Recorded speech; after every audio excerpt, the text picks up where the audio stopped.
So, a little while ago, I introduced you to Stuart Beasley, and I want to bring him back, a family psychologist. And because when you got off the set, we had a big response on Facebook. If you haven't followed us on Facebook, you can find us. Just search for KOCO. And folks had some questions for you. So we thought, well, we'll bring you back and share some of those questions. I want to read them to you.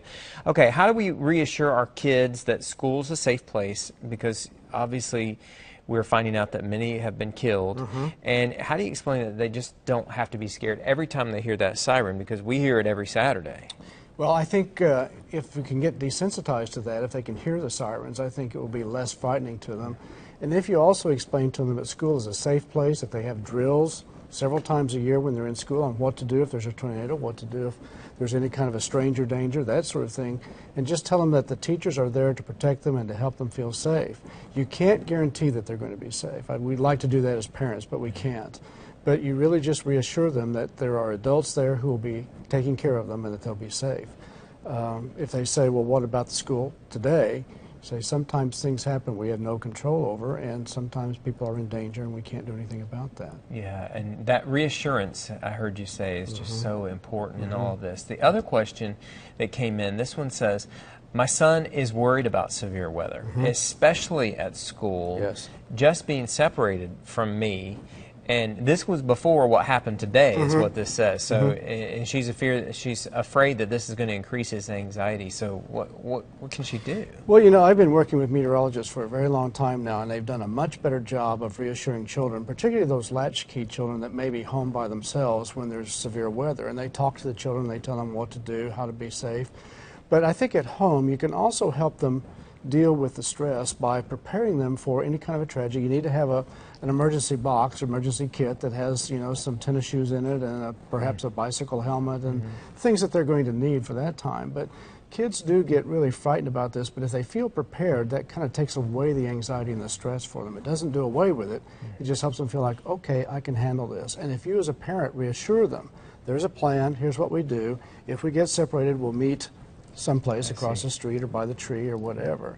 That's very helpful to them. Just to have a plan in place. Right. And let them talk about it. You know, one of the things we found working with young children who are fearful of weather in general is, you know, the clouds come and they get very frightened, is to let them talk about it and also to draw pictures. And as a matter of fact, if they go to local bookstores, there are books on children's fears and particularly children's fear of weather.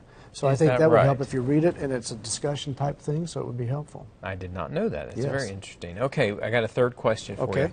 This one, folks were watching television today, and they say, I saw kids walking in silence after this tragedy. So they were in shock. Do they know what happened? Are they going to remember all of this? The children will remember it from their own point of view. If they're 4 years old, they'll remember it from a 4-year-old point of view. If they're 12, they'll remember it from a 12-year-old point of view. No matter how old they get. No matter how old they get. Is that right? And one of the things about children walking around in silence is they're trying to process it, and they probably are in shock.